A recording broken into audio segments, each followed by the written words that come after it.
ìwòye ẹ̀yin èèyàn wa ní gbogbo ibi tẹ́ ẹ bá wà ní àgbáyé. Èmi ni Olúbùnmi Alákà, olórí amóhùnmáwòrán tiwantiwa tí a mọ̀ sí Gidi TV Internet Television. Mo mọ̀ pé ọ̀pọ̀lọpọ̀ àti gbọ́ orúkọ yẹn lẹ́ẹ̀kan àbẹ́ méjì. Fún àǹfààní ẹ̀yin tẹ́ ẹ̀ tí gbọ́ amóhùnmáwòrán ní orí íńtánẹ́ẹ̀tì ni, kì í ṣe lórí Sky Channel.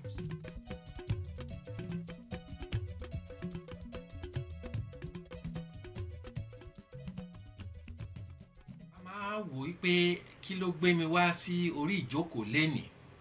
Mi ò léètò kankan tí mo fẹ́ ṣe ju ọ̀rọ̀ ìdùnnú tó gbé mi wá sórí ètò. Ìdùnnú ni tèmi bá dé. Ẹ máa béèrè lọ́wọ́ mi pé kí ni ń dùnnú mi, ṣé mo rówó, ṣé wọ́n ti fún mi ní owó ní báǹkì ni àbí bíi ti báwo? Kì í ṣe bẹ́ẹ̀ o, eléyìí jù yẹn lọ. Ṣé rí ọ̀pọ̀lọpọ̀ náà máa ń ṣe ọjọ́ ìbí wọn wá ní pé mo dúpẹ́ Olúwa tó jẹ́ kí n wọ 50 o, mo dúpẹ́ Olúwa tó jẹ́ kí n wọ 40 o. Bẹ́ẹ̀ni náà ṣe ń bá ọ̀rẹ́ mi kan dunnú lénìí nìyẹn. Òun ló gbé mi wá sí orí afẹ́fẹ́ kí n wá dúpẹ́ fún oore tí Olúwa ṣe fún un tó jẹ́ pé òun náà tún ṣe ọjọ́ ìbí lénìí. Táwa lẹ́ni yìí o. Ẹni yìí jẹ́ nìkan tó jẹ́ pé ọ̀rẹ́ mi ni tímọ́tímọ́. Ó tójọ́ mẹ́ta ta tí ń ṣọ̀rẹ́ bọ̀. Ẹni ó dé ọwọ́ kan tó jẹ́ pé ẹ tiẹ̀ lè mọ̀ bóyá ẹ̀gbọ́n ni wá, bàbúrò ni wá, bóyá orúkọ ló kàn lè jẹ́ kẹ́ mọ̀ pé ọ̀rẹ́ náà máa jẹ́ ìgbà wo. Yàtọ̀ sí yẹn, èèyàn yìí ó súnmọ́ mi gan-an. Àjọ máa ń kàwé ni, àjọ máa ń jíròrò àti ìlọsíwájú ara wa àti ìlọsíwájú ìlú tá a ti wá, which is Nigeria. Mo wá ń fi àkókò yìí mo fi ń kí ọ̀rẹ́ mi náà happy birthday. Happy birthday. Ọlọ́jọ́ ìbí ni. Lédè Yorùbá ní pé à ń kí ọlọ́jọ́ ìbí kú oríire. Alhaji Dauda Awwal, orúkọ tí ọ̀pọ̀lọpọ̀ mọ̀ ní journalism, orúkọ tí ọ̀pọ̀lọpọ̀ mọ̀ ní filming, ìyẹn Nollywood, àti ní Hollywood, torí pé wọ́n ti bá wọn ṣiṣẹ́ ńbẹ̀ dáadáa náà rí. Wọ́n ti jẹ́ director, wọ́n ti jẹ́ producers of a lot of films as well. So ìwé èèyàn tọrẹ mi jẹ́ nìyẹn.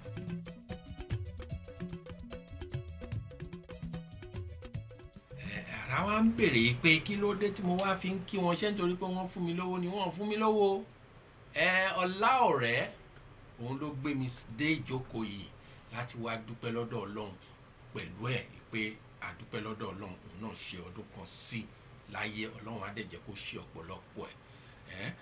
So Alhaji Dauda Awwal tí mo wá sọ̀rọ̀ ẹ̀ yìí o, ẹ wá máa béèrè lọ́wọ́ mi báwọn tiẹ̀ ti jẹ́. Ẹ jẹ́ fún yín ní ṣókí nínú nǹkan tí mo kàn fẹ́ kẹ́ ẹ gbọ́n pẹ̀. Àwọn èèyàn tí wọ́n máa ń kàwé gan ni wọ́n ti lọ sí Saudi Arabia ṣe research, wọ́n kọ̀wé, wọ́n ṣe gbogbo ẹ̀.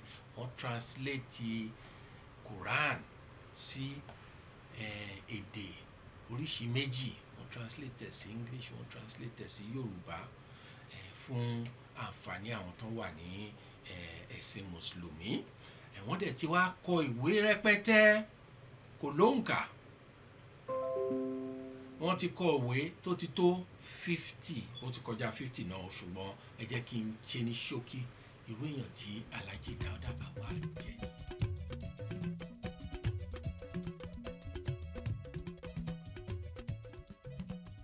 Wọ́n dẹ̀ ti ṣiṣẹ́ káàkiri àgbáyé. Wọ́n ti ṣiṣẹ́ ní Saudi Arabia nídìí ọ̀rọ̀ Mùsùlùmí àti Islamic Studies.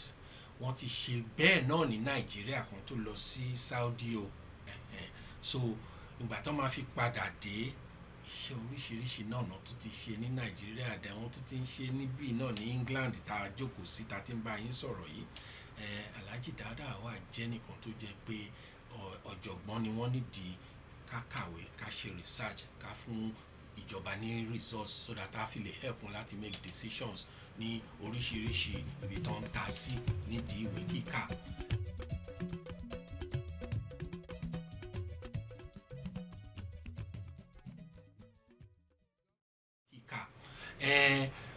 Ní àwọn tó wà nídìí iṣẹ́ náà wá wò ṣùṣùṣù pé káwọn tiẹ̀ yẹ ọkùnrin yìí sí pẹ̀lú àwọn oyè academics. Ìkànnú ẹ̀dùn fún wọn ní fellowship ti Institute of Management Consultants, ìyẹn náà ń pè ní FIMC, ṣó ti yé yín. So irú èèyàn tí Alhaji Dauda Awwal jẹ́ nìyẹn.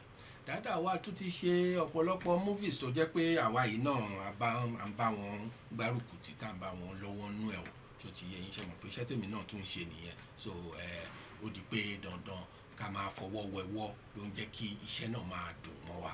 So wọ́n tún wá wò ṣùṣùṣù àwọn oní iṣẹ́, wọ́n wá tún fún wọn ní oyè kékeré kan sí, ìyẹn Certified Management Consultants Global Reach, ṣó ti yé yín. Wọ́n fún wọn náà nígbà yẹn náà di Dr. Dauda Awwal FIMC CMC. Irú èèyàn tí ọkùnrin jẹ́ nìyẹn. Àwọn náà ń ṣe mọ́ baálé ni wọ́n. So gbogbo ẹ̀yin tẹ́ bá wà ń tà ń bẹ̀ yẹn, ẹ má gbàgbé pé baálé ni wọ́n.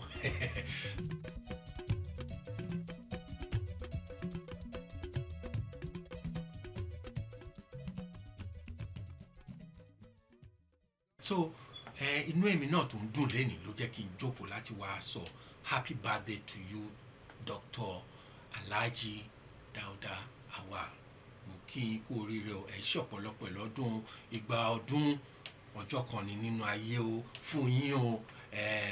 Àdúpẹ́ lọ́dọ̀ Ọlọ́run pé bó ṣe múnú yín dùn, amúnú yín dùn kálẹ̀, ẹ̀yin àtàwọn ọmọ àtìyàwó, amúnú yín dùn kálẹ̀. Gbogbo àwa náà tá wà ń tà ń bẹ̀ yẹn, tá ń ṣọjọ́ òbí lénìí àbí tá ń ṣọjọ́ òbí náà ọ̀sẹ̀ yìí, a kí yín kú oríire o. Happy birthday to all of you celebrating your birthday this week. Ìyẹn ni ṣókí tí mo ní sọ láti kí Alhaji Dr. Dauda Awwal ní èní. Ẹ jẹ́ kí n kàn fi ṣókí kan sí. A máa wo a little video kan nísìn tó jẹ́ pé àwọn tí wọ́n mọ̀ wọ́n nídìí iṣẹ́ náà ní o, àwọn tó mọ̀ wọ́n ní northern states of Nigeria, àwọn náà wọn gbẹ́yìn o. All of his friends in the northern parts of Nigeria, the northern states of Nigeria, wishing Alhaji Dr. Dauda Awwal happy birthday to you. I wish you more years. Happy birthday to you. Happy birthday to you. Happy birthday, happy birthday, happy birthday to you. I wish you more years. Happy birthday to Dr. Dauda Awwal. I wish you long life and prosperity. Hi, happy birthday Alhaji, the president for TSGN, Total Support Group for Nigeria in Diaspora. I just want to say happy birthday to our leader, and I wish you the best, Alhaji. You have been good. I mean, you have been a great leader. You have accommodated all of us, including me. Like, you've accommodated me and treated me as like your own sister. Like, I just want to say thank you, and thank you for all you do for our group and for Nigeria as a whole. I just want to say happy birthday, and I wish you all the best, and I pray that God blesses you in this season and in this new year that we're entering, that we're in, and this new year that you're entering. I just want to say that this year all your heart's desires will come to pass, and everything that you've ever prayed for, God will definitely do for you in the name of Jesus. Amen. And you have a really, really lovely day. Yeah, God bless you. Bye.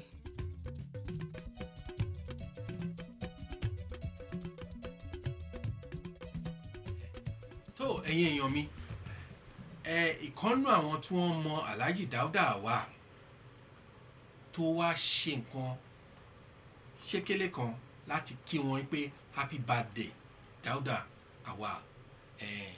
Ó jẹ́ olórin kan, olórin Islam.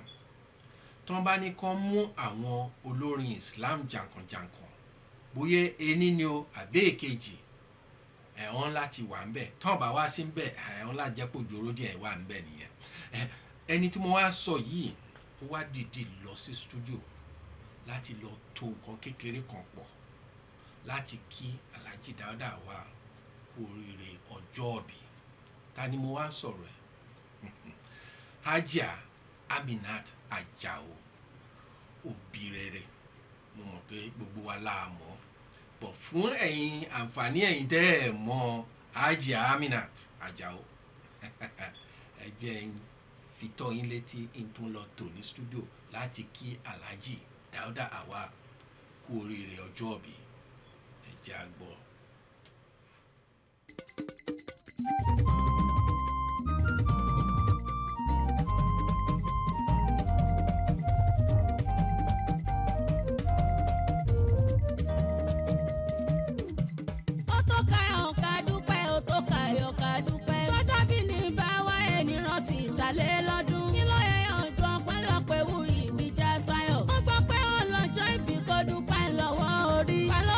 Ṣọlọ́kọ̀ ẹ̀ wá sáyé òkò pẹ́ láyé. Ó tó káyọ̀ ká dúpẹ́, ó tó káyọ̀ ká dúpẹ́. Ọjà bí ní ìbáwọ̀ yẹn ní rántí ìkànnì lọ́dún. Kí ló yẹ yànjọ pẹ́lọpẹ́ wọ́n ìbí já sáyọ̀. Ọgbà pẹ́ ọlọ́jọ́ ìbí kò dúpẹ́ lọ́wọ́ orí. Pẹ̀lú bí kò ṣọlọ́kọ̀ ẹ̀ wá sáyé òkò pẹ́ láyé. Wọ́n tún dé ajá mi náà tó a lórí lóhùn òde.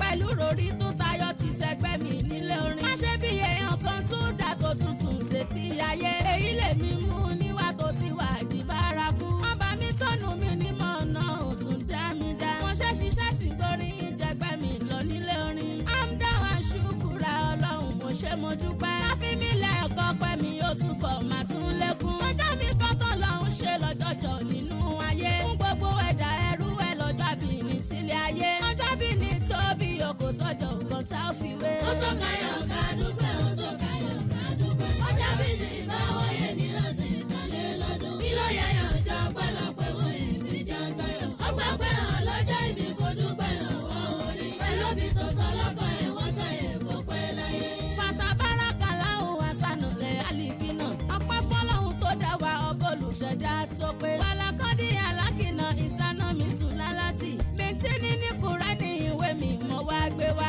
Súnmọ́jà àlínà ònú ti fàtà ló tún wí. Fíkọ́rọ́ rí mọ́ǹkì ni yóò ti yà àwọn oníkéwu. Ọdẹ mọ́ ń sọ̀rọ̀ lórí ọ̀nà ìgbà sí ìṣẹ̀dá. Ẹ̀dá kankan tó lọ ń dá láti bẹ̀rù pẹ̀ tí ń jámọ̀. Kó tó wá dẹ́mi tún pọ̀ látara límọ́ níyù. Ọdẹ ń wọ́n ṣàlàyé kí gbogbo ẹni wáyé. Àtọ́lọ́jọ́ bí lè mọ yìí wíwá sí ilé ayé. Ó tó káyọ̀ ká dúpẹ́, ó tó káyọ̀ ká dúpẹ́. Ọjà bí ní ìbáwọ̀ yẹn ní rántí ìkànnì lọ́dún. Kí ló yẹ yànjọ pẹ́lọpẹ́ wọ́n ìbí já sáyọ̀. Ọgbà pẹ́ ọlọ́jọ́ ìbí kò dúpẹ́ lọ́wọ́ orí. Pẹ̀lú bí tó ṣọlọ́kọ̀ ẹ̀ wọ́n sáyé kò pẹ́ láyé. Súnmọ́ alákìnà nù ti fàtà alákọ̀tà. Fàkọ́lákìnà alákọ̀tà.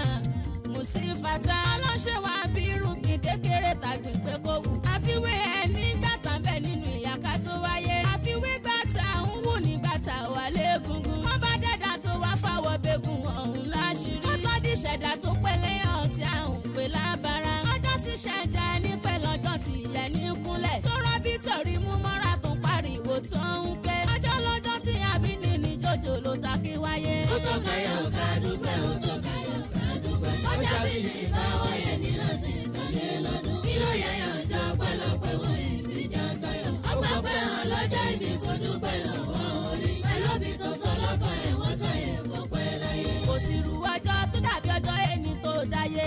Ọjọ́ ẹni lámì tó rẹ̀ ní àmì nìyẹn. Alhaji Dauda Awwal. Ọkú ayẹyẹ àyájọ́ bí rẹ̀ wá pẹ́. Ìgbádùn kọ́rí bí ọdún kan fún ẹ láyé. Kò sí ru ọjọ́ tó dàbí ọjọ́ ẹni tó dáyé. Ọjọ́ ẹni lámì tó rẹ̀ ní àmì nìyẹn. Alhaji Dauda Awwal.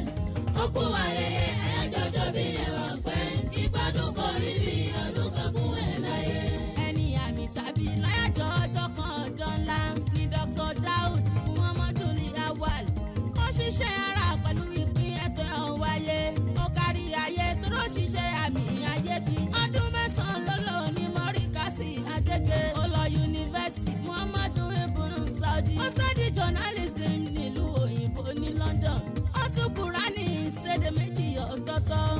Láàárín ọdún mẹ́rìndínlógún ó kárẹ̀. Ìgbádùn kórí bí ọdún kan fún ẹ láyé. Kò sí irú ọjọ́ tó dàbí ọjọ́ ẹni tó dáyé. Ọjọ́ ẹni lámì tó rẹ̀ ní àmì nìyẹn. Alhaji Dauda Awwal.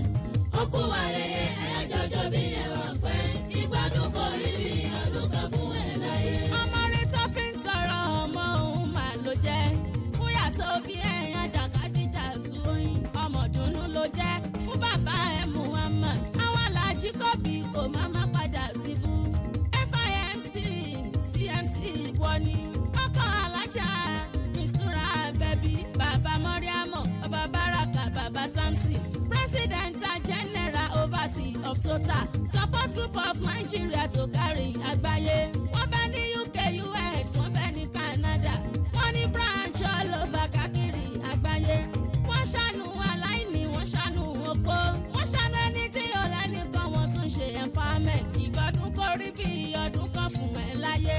kò sí irú ọjọ́ tó dàbí ọjọ́ ẹni tó dáyé ọjọ́ ẹni lámì tó rẹ̀ ní àmì nìyẹn Alhaji Dauda Muhammadu Awwal ó kú ayẹyẹ àyájọ́ bí ẹ̀rọ pẹ́ ìgbádùn kò rí bí ọdún kan fún ẹ láyé. ó yá happy birthday to you. wish you many happy returns. Dr. Dauda long life. Dr. Dauda long life and prosperity. Nigeria, yesterday, today, and tomorrow. Have you heard that? That is one of his latest books. Nigeria, yesterday, today, and tomorrow. That is one of his latest books. It's coming out soon, so watch out. Tẹ́ bá mọ ròyàn tí Alhaji jẹ́ nìkan tó jẹ́ pé irú èmi náà ni ìlọsíwájú oníkálùkù nílẹ̀ èdè lórílẹ̀-èdè Nàìjíríà òun là ń wá bó ṣe máa da fẹ́yìn tó máa fi kàn mí bó ṣe máa da fẹ́mi náà tó máa fi kàn yín òun ni gbogbo iṣẹ́ táwa ń ṣe àbẹ́nìkan ṣọ̀tẹ̀ àbẹ́nìkan ṣọ̀tá ṣó ti yé yín so ara àwọn òwe tí wọ́n wá kọ yìí wọ́n ti kọ ọ̀pọ̀lọpọ̀ òwe over 50 books. Dr. Dauda Awwal has written over 50 books. So one of his books that I'm talking about now is Nigeria Today and Tomorrow. It talks a lot about our history, our culture, why the history was the way it was, what the impact of history is having on us in today's Nigeria, and how history is also determining how things are going to happen in the coming Nigeria, in the coming years of Nigeria as a nation state.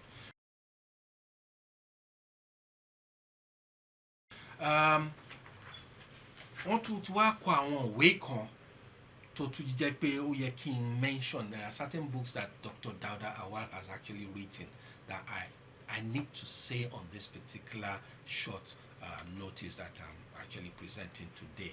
That is Jesus and the Virgin Birth, which is now available on Amazon. You know the first one I told you, Nigeria Today, Tomorrow, and Years to Come. Yeah, that is almost finished, still in the works. But this one that's already available for purchase is Jesus and the Virgin Birth on Amazon, available on Amazon. Most people will know about Amazon, so it's available. You can buy it on Amazon. Very interesting book about the background to the Bible, the Quran, the whole story about Jesus Christ that most people have not taken cognition of. They might know about it, but when you don't dig deep into something, sometimes you just callously or casually look at it and say, well, that's Jesus Christ, that's that. He was born in Jerusalem. There's more to it than that. You find that in this book that Dr. Dauda Awwal has written, available on Amazon.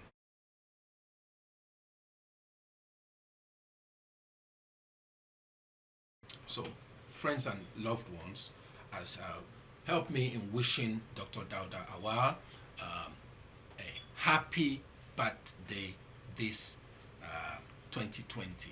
So, thank you very much for your time, and I'll be back soon. Thank you very much. Kò wá tán bẹ̀ yẹn o. Ọ̀pọ̀lọpọ̀ èèyàn tó bá Alhaji Dauda Awwal ṣiṣẹ́ wọ́n pọ̀ jaburata lókè òkun ni o, ní òkè ọya ni o, nílẹ̀ Yorùbá ni o, nílẹ̀ àwọn ọmọ Ìgbò ni o, wọ́n sùn lọ jaburata. Ọ̀pọ̀lọpọ̀ wọn náà lèmi náà mọ̀ mi ò mọ̀ wọ́n tán o, mo mọ̀ ọ̀pọ̀lọpọ̀ nù wọn. Ìkànnù àwọn tán wà ní ilẹ̀ Haúsá òun náà wá wò ṣùnṣùnṣùn ní pé òun gbọ́dọ̀ jẹ́ kí ọjọ́ bí yìí lọ láì ṣe pé òun pay tribute òun sí living legend. Àbí òye yín? Ẹni tó wá ṣe léyìí, one northerner who works so closely with Alhaji Dauda Awwal for so many years decided that he's going to go into the studio and do a very short cut.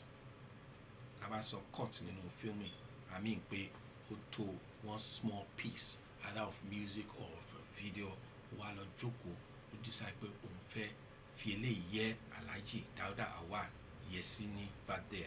That is Khalid Yushau. Khalid Yushau ó popular ní northern states nídìí pé à ń to orin pọ̀, à ń ṣe àwọn orin ìṣítí, à ń ṣe orin Islam. Òun tí ẹ̀ka náà ló wà based sí. Alhaji Awwal táwa ń sọ yìí, tó ìyẹn ni Khalid ló wọlé ló lọ sí studio lọ ṣe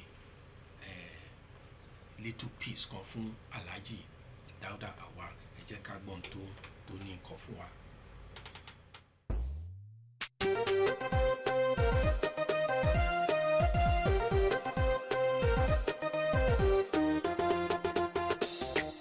Happy birthday na kewa Zaki dodon mazaje Alhaji Dawud Muhammad Awwal ya Allah da girma. Happy birthday na kewa Zaki dodon mazaje Alhaji Dawud Muhammad Awwal ya Allah da girma. Allah barko nake sawa shine masanin makatuna. Ta fa min zana yau waka ka tsaron harshe da bakina.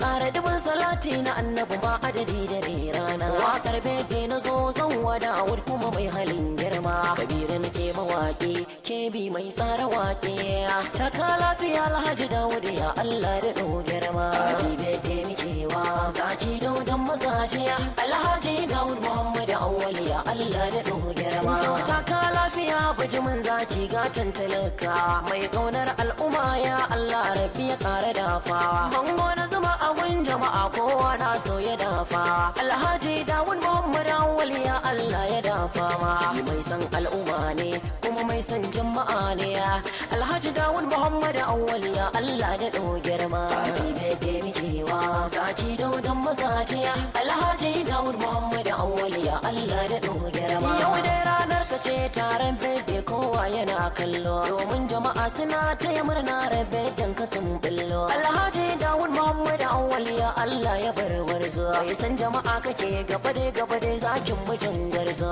gaba dai saraki Zaki ba a garajiya mai halin arziki Alhaji Dawud ya Allah ya bare girma. Happy birthday muke wa Zaki dodon mazaje Alhaji Dawud Muhammad Awwal ya Allah da girma. President of Total Support na zo a gare ka mai girma. Babu Total Support Group for Nigeria na zo in gaida ka mai taimakon kasar mu ne ya Allah ya kara alfarma. FIMC na zo a gare ka na zo ne ina mutunta ka. CMC yana nan Haji Dawud mai masoya ya Allah ya kare gamji na gaishe ka mai garma. Happy birthday muke wa Zaki dodon mazaje Alhaji Dawud Muhammad Awwal ya Allah da girma. Ya Allah taimaki Alhaji Dawud Zaki mai halin girma ya taimaki al'ummar Najeriya mu a gaida mai girma ya taimaki al'umma ta kasar nan ya Allah da girma. President of Total Support Group Nigeria babba India su fora gaba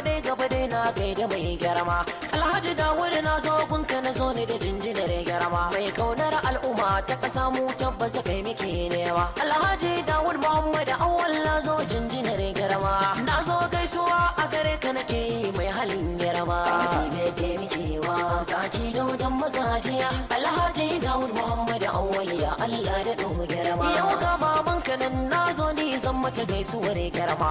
Hajja Khadija na zo a wakar nan miki jinjinar girma. Hajja Khadija wallahi na zo jinjinar girma mai halin kwarai ya Allah rabbi ya kare mai girma. Maman Alhaji Dawud Muhammad Awwal gaisuwa gunki mamman ina ya baki mai halin kyautatawa. hadda Khadija da Olayin Awwal lazo gaida happy birthday mikewa Zaki Daudan mazaje Alhaji Dawud Muhammad Awwal ya Allah da dogara zai taimaki da kasar nan Najeriya kowa yake fata mako a gurin mata na san tabbas shi yake yawa har taimako abun yara su ma duka bai gazawa ba sannan gajiyayyu a su ma za ya kula da yoduwa president total support group ko Najeriya kan yabi diaspora UK al'umma duka sun mutunta ka happy birthday mikewa Zaki Daudan mazaje Alhaji Dawud Muhammad Awwal ya Allah da dogara Allah da lafiya murnar birthday ni yau nake ya karo arziki a gare ka da halin kyautata garama Allah karo lafiya ni san kwana a gare ka ya rabba kullum addu'a nake a gurin Dawud kuma mai halin garama wannan ilimin mu ya duba ya Allah kara mai garama ya Allah ya tsare duka familin ka ina mutunta su taka a sannu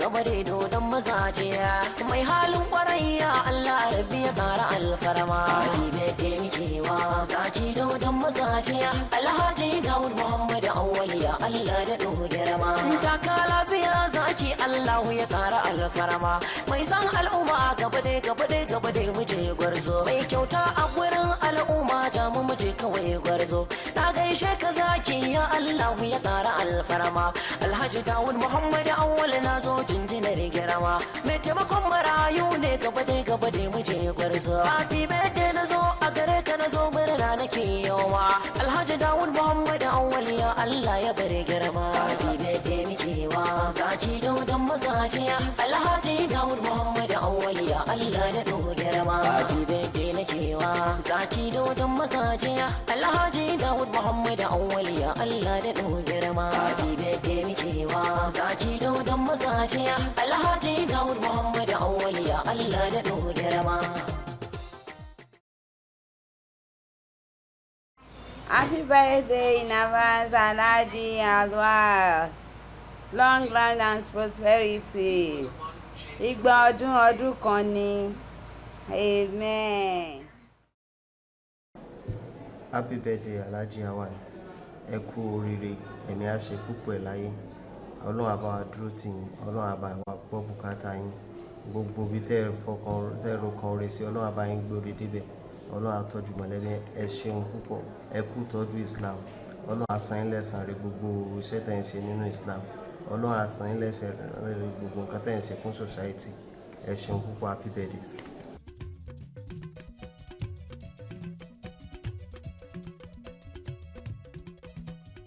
Bí mo ṣe ń sọ lọ Khalid la gbóhùn ẹ̀yẹn o bí mo ṣe ń sọ lọ Alhaji Awwal tó ń ṣe birthday ọjọ́ ìbí lẹ́nìí we congratulate him on his birthday and this is somebody that has worked in so many spheres of profession. He's been in media, he's been in journalism, he's been in religious studies and theology. This is a guy that has worked with politicians as well. For 8 years he has worked in the National Assembly in Nigeria for over 8 years. That's how much I know Dr. Dauda Awwal. I call him Daud, but some people will say Dauda Awwal. Nítorí pé mo ti mọ̀ wọ́n náà mo ṣe máa ń pè wọ́n bẹ́ẹ̀ ṣe mọ̀ pé tẹ́ bá ti wọnú ara yín jù bá ṣe máa pera yín ní nicknames so bó ṣe jẹ́ nìyẹn. Mo dẹ̀ ti mọ̀ Alhaji yìí as a journalist. Èmi fúnra mi ṣe mọ̀ pé iṣẹ́ tèmi náà ń ṣe nìyẹn. So as a journalist, he's a political correspondent in several publications, not just one publication, because he works across different media companies. Báwa náà ṣe mọ̀ wọ́n ní Gidi TV náà nìyẹn nítorí pé iṣẹ́ takuntakun tó ń ṣe behind the scenes. Ẹ mọ̀ pé technical services náà ní Gidi TV máa offer. So behind the scenes ní Gidi TV, this Alhaji has been so I don't know how to put it. You can't even quantify his contributions, but as a political correspondent, he has worked across many media companies, and quite a lot of people are attuned to his style of work. Ṣé mọ̀ pé wọ́n ní ìgbà míì tí ọṣẹ bá ti pẹ́ lára ẹ máa bá mi parí ibẹ̀ yẹn. Ṣe rí Alhaji Dauda Awwal tí mò ń sọ̀rọ̀ pé àwọn náà bí mo ṣe sọ tẹ́lẹ̀tẹ́lẹ̀ mo ní wọ́n ti bá ọ̀pọ̀lọpọ̀ èèyàn ṣiṣẹ́ including àwọn òṣèlú débi wípé ní ọdún tó kọjá yìí gan àwọn gan wọ́n gbé àpótí ìbò ìyẹn ní Nàìjíríà. A better Nigeria is possible in 2019 ìyẹn ní ètò tí wọ́n ṣe ní last year 2019 ṣẹ̀dẹ̀ mọ̀ pé 2018 náà ti ń bá campaign yẹn bọ̀. So àwọn náà ṣe gbogbo ìyẹn wọ́n bá wọn dìbò wọ́n bá wọn ṣe national campaign so oríṣiríṣi campaign náà ti ṣe náà but ní last year 2019 yẹn wọ́n bá wọn fa gọ́ńbẹ̀ yẹn àwọn náà wọ́n gbọ́n ṣe ń lọ sí Nàìjíríà náà ń ṣe iṣẹ́ ní America wọ́n ń ṣiṣẹ́ ní Saudi wọ́n dẹ̀ ń ṣiṣẹ́ ní England ìyẹn tí gbogbo èèyàn máa ń refer sí ní London. London is just the capital of UK so but then àwọn náà ń ṣiṣẹ́ gan takuntakun bí kò sí any area ní England tí ṣe pé bóyá wọ́n get involved pẹ̀lú kí náà ti ń pè wọ́n ń ṣiṣẹ́ pẹ̀lú British African Council ní England ní London bí wọ́n pè ní British African Business Alliance. So this is just a little bit of what I can say is his resume. Ẹni tó ń ṣiṣẹ́ ń bí tó ń ṣiṣẹ́ ń bẹ̀ pẹ̀lú oríṣiríṣi èèyàn. Tá bá ń sọ̀rọ̀ tí máa padà wá sí ọ̀rọ̀ ibi tí èmi àti wọn ti ń ṣiṣẹ́ jù ní the movies ní the a lot of editorials rí pé bàbá yìí Alhaji Dauda Awwal wọ́n ti ṣe ọ̀pọ̀lọpọ̀ films ìkànnù wọn tí èmi àti wọn jọ ṣiṣẹ́ lórí ẹ̀ tí mo rántí gan ní dandan lẹ́sàn ẹ̀yin tẹ́ bá ń wo film tẹ́ bá ti wo ẹ check it out lórí internet dandan lẹ́sàn. So lára àwọn iṣẹ́ Alhaji Dauda Awwal òun ni nǹkan fẹ́ ra mú ní ṣókí kí n má gba àsìkò gbogbo àjò. Ìkànnù àwọn iṣẹ́ tí wọ́n ṣe òun ni ìwé kan tí wọ́n kọ tí wọ́n pè ní Bàbá Olóyè. Ó ní nǹkan kan ṣe pẹ̀lú late Dr. Abubakar Olúṣọlá Sàràkí tí ó ti yé yín. Bàbá Olóyè náà táìtùlì ìwé yẹn ó ń tà ní Amẹ́ríkà ó ń tà lórí internet so òun nìyí in case tí anybody bá ní interest kẹ́ wò Bàbá Olóyè ni wọ́n táìtùlì ìwé yẹn. Alhaji ti ń kọ̀wé ó ti pẹ́ bí mo ṣe sọ wọ́n ti kọ over 50 books. Wọ́n dẹ̀ ti wá ṣèkan náà tó máa interest mi gan ìyẹn wọ́n ń pè ní kí ni fáàrí ọmọ ènìyàn.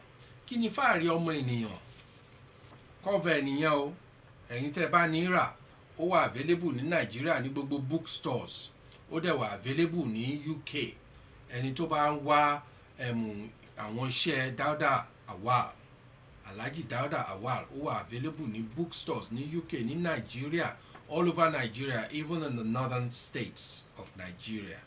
Dr. Dauda Awwal books are available. So nítorí pé mo ní special interest nínú wọn because ó máa ń yà mí lẹ́nu wípé ọ̀pọ̀lọpọ̀ àwọn Nigerians wa náà kàwé wọ́n dẹ̀ ń ṣe ohun tó dáa ó dẹ̀ yẹ ká máa gbé wọn lárugẹ bóyá lórí amóhùnmáwòrán ni o bóyá à ń ṣe event ni o ká máa dárúkọ wọn níbi tí ó bá ti yẹ à ń ṣe ètò mùsùlùmí ni o à ń sọ̀rọ̀ nípa ìlọsíwájú ara wa ni o ó yẹ ká máa dárúkọ àwọn tó ti ń ṣiṣẹ́ takuntakun yìí nítorí pé láìsí ìmọ̀ ẹ̀dá ò lè ṣe nǹkan.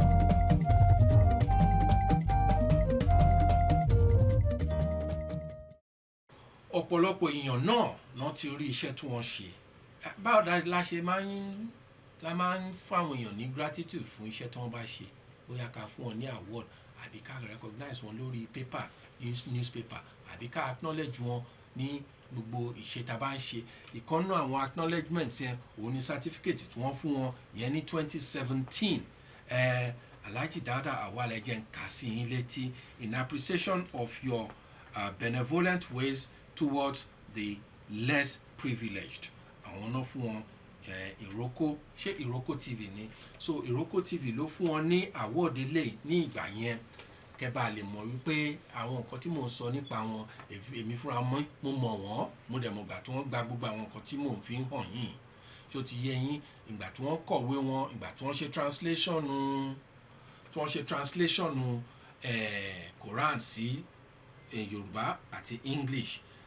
Ọkùnrin wọ́n ti ṣiṣẹ́ takuntakun gan, nìyẹn mo fi ń kí wọn kú oríire pé wọ́n ṣe ọjọ́ ìbí tó jẹ́ pé èmi gan fúnra mi mo lè fọwọ́ sọ̀yà pé ọ̀rẹ́ mi rèé o. So òun ló gbé mi jókòó lẹ́yìn.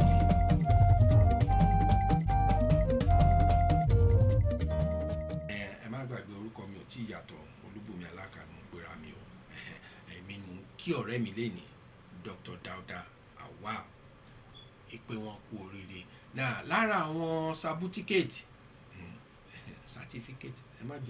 ẹjọ́ má bínú o, tí wọ́n fún wọn ní Institute of Management Consultants, ṣé mo sọ fún yín earlier on ni pé wọ́n fún wọn ní oyè ń bẹ̀ yẹn, wọ́n fún wọn certificate yẹn náà mo wá yọ níta ìsàlẹ̀ àpótí mo ti yọ o, ìsàlẹ̀ àpótí photocopy lélẹ́yìí o, kì í ṣe certificate wọn ní gbélé mi lọ́wọ́ o, wọ́n ti ya fọ́tò ẹ̀, wọ́n ti frame ẹ̀ o, ìyẹn ló wà ní pálọ̀ ni wọ́n nílé wọn o, èmi kàn fi photocopy hàn yín ni o. So certificate yẹn wọ́n ṣe fún wọn lọ ní jàǹtìrẹrẹ nìyẹn.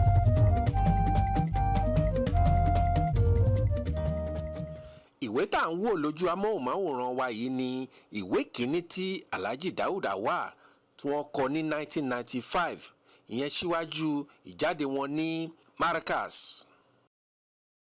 ìwé tá à ń wò ní ojú ìran wa yìí ni Alhaji Dauda Awwal kọ ní 2019 láti fi gbèjà àwọn oníròyìn káàkiri àgbáyé. Wọ́n wá ń bẹ àwọn ìjọba káàkiri àgbáyé pé kánjọ kan fi àyè lẹ̀ fún àwọn oníròyìn kan ráyè ṣiṣẹ́ wọn ní bó ṣe yẹ àti bó ṣe tọ́.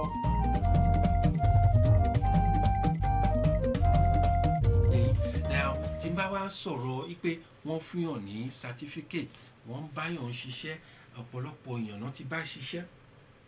bí èmi àti wọ́n ṣe jọ ń ṣiṣẹ́ lórí eré orí ìtàgé tá à produce films, tá à produce documentaries, bẹ́ẹ̀ náà ni wọ́n kan sára sí wọn ní National Assembly ti Nàìjíríà. Ara àwọn certificate tí wọ́n fún wọn ní Nàìjíríà wọn ni mo kàn fẹ́ fi hàn yín. Ṣé mo ṣe sọ fún yín, certificate tí mo fi hàn yín photocopy ni wọ́n, but eléyìí o original eléyìí, nítorí pé àwọn náà mélè fún mi pé kí n fi ṣe ètò tí mò ń ṣe. National Assembly ni wọ́n ti fún wọn ní eléyìí.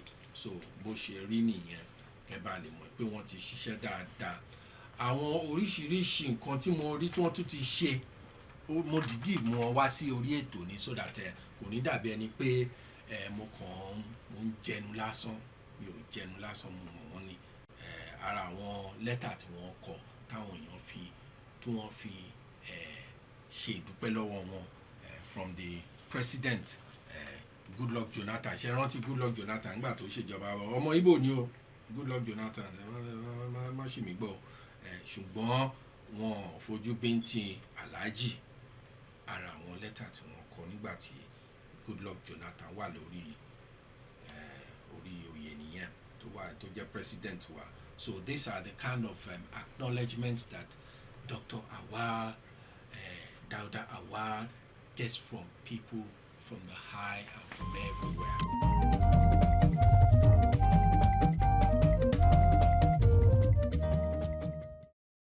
lẹ́tà tá à ń wò lórí amóhùnmáwòrán wa yìí ó wá láti presidency ní ìgbà ìjọba Jonathan. Ó wá láti office of the Special Adviser to the President on Ethics and Values.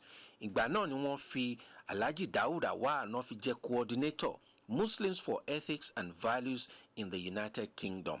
Lẹ́tà tá à ń wò yìí ó wà countersigned by Dr. Sarah Jubril, ní ìgbà náà Special Adviser to the President.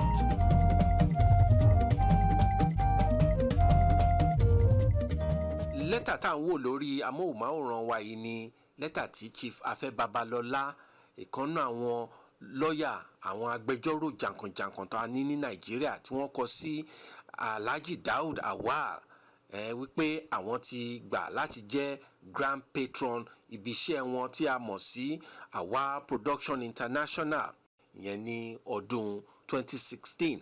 24th of July ni wọ́n kọ lẹ́tà ilé ìta ń wò yìí. Lẹ́tà táwa ń wò lórí amóhùnmáwòrán wa yìí ni Queen of England kọ sí Alhaji Dauda Awwal láti dúpẹ́ lọ́wọ́ wọn fún pé wọ́n bá wọn kẹ́dùn nígbà tí ààrẹ ìlú òyìnbó nígbà náà ìyẹn Right Honourable Baroness Thatcher dolóògbé.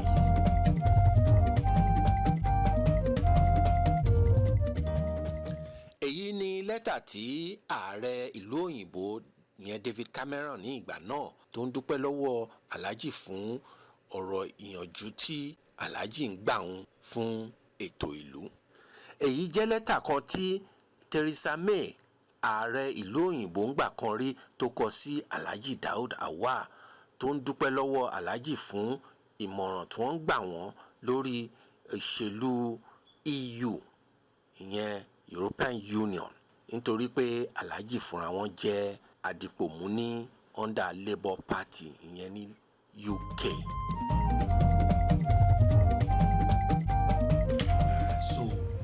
Bí wọ́n ṣe ń get acknowledgement from the president, bẹ́ẹ̀ náà ṣe ń get acknowledgement from their workmates. So at this point, I say happy birthday to Dr.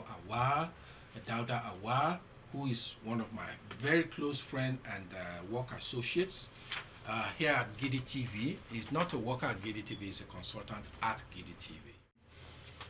So, tá bá ń sọ̀rọ̀ ọ̀rẹ́ èèyàn, tá bá ń sọ̀rọ̀ work colleague, tá bá ń sọ̀rọ̀ family friend,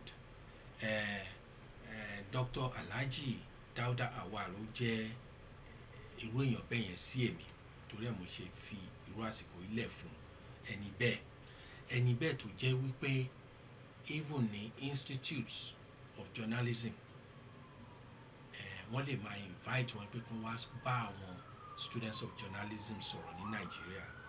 Ara àwọn invitation tí wọ́n fún wọn ní ìgbà yẹn, acknowledgement letter tí wọ́n fún wọn after tí wọ́n ti wá tán, òun ni mo mú dání tí mo wá fi hàn yín. Ṣé mo sọ fún yín pé ọ̀rẹ́ mi tímọ́tímọ́ ni wọ́n, sọ oríṣiríṣi nǹkan tí mo lè gbà lọ́wọ́ wọn láti wá fi hàn yín lórí ètò. Kí ló dé tí mo fi ń ṣe bẹ́ẹ̀? Nítorí pé èmi náà kàn sára sí wọn ni. Nígbà tí wọ́n lọ sí school of the Institute of Journalism tí wọ́n ti lọ fún wọn ní lecture tán, acknowledgement letter tí wọ́n fún wọn, òun ni mo fi hàn yín lórí ètò yìí. Ẹni yìí ò ń ṣe ni yẹpẹrẹ, àwọn náà wọ́n dẹ̀ kí ń gbéra wọn ga kọjá level tí wọ́n wà. Nítorí ẹ̀ ni inú mi ṣe dùn pé mo fẹ́ kí wọ́n kú happy birthday to Alhaji Dauda Awwal on this sitting. I thank you all very much for your own time. Mo ní kí tó fi àsìkò yìí bákan náà dúpẹ́ fún gbogbo ẹ̀yin tí ẹ jẹ́ crew mi àtẹ̀yin tí ẹ jẹ́ staff mi àti gbogbo ẹ̀yin tí ẹ ti ṣiṣẹ́ pẹ̀lú mi nípa ọ̀rọ̀ production àti àwọn ìwé àti gbogbo ẹ̀yin tí ẹ dúró tì mí tá a bá lọ fún research nípa ọ̀rọ̀ ìtàn àbí investigation nípa nǹkan kan tí a fẹ́ ṣe. So mo appreciate for those people who are in the northern part of Nigeria. I do really appreciate your contribution towards my life, towards my my profession, towards my productions. May Almighty Allah continue to be with you all. I appreciate you so much.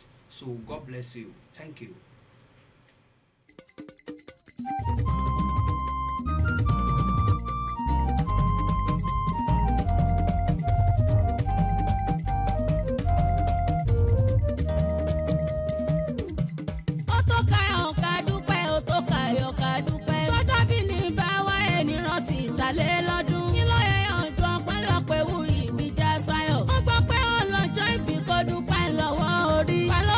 Ṣọlọ́kọ̀ ẹ̀ wá sáyé òkò pẹ́ láyé. Ó tó káyọ̀ ká dúpẹ́, ó tó káyọ̀ ká dúpẹ́. Ọjà bíi ìbáwọ̀ yẹn ní rántí ìkànnì lọ́dún. Kí ló yẹ yànjọ pẹ́lọpẹ́ wọn ìbíjà sáyọ̀. Ó gbà pé ọlọ́jọ́ ìbí kò dúpẹ́ lọ́wọ́ orí. Pẹ̀lú bí kò ṣọlọ́kọ̀ ẹ̀ wá sáyé òkò pẹ́ láyé. Wọ́n tún dé ajá mi náà tó a lórí lóhùn òde.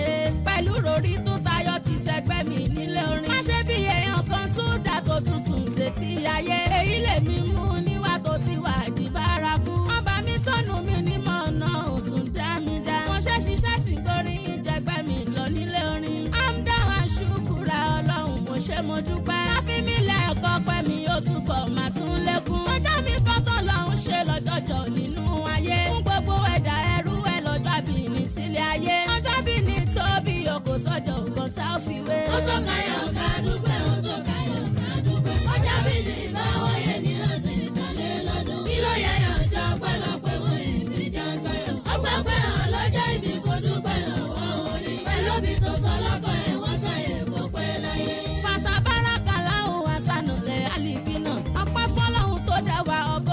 dá tó pé. Wàlàkọ́dí alákìnà ìsáná mi sùn lálátì. Bẹ̀ntínì ní Kùránì ìwé mi mo wá gbé wá. Sọ́mọ́jà àlínà ònú ti fàtà ló tún wí. Fíkọ́rá rí mọ́ kí ni yóò ti yà wọ́n ní kéwú. Ọdẹ mọ́ ń sọ̀rọ̀ lórí ọ̀nà ìgbà sí iṣẹ́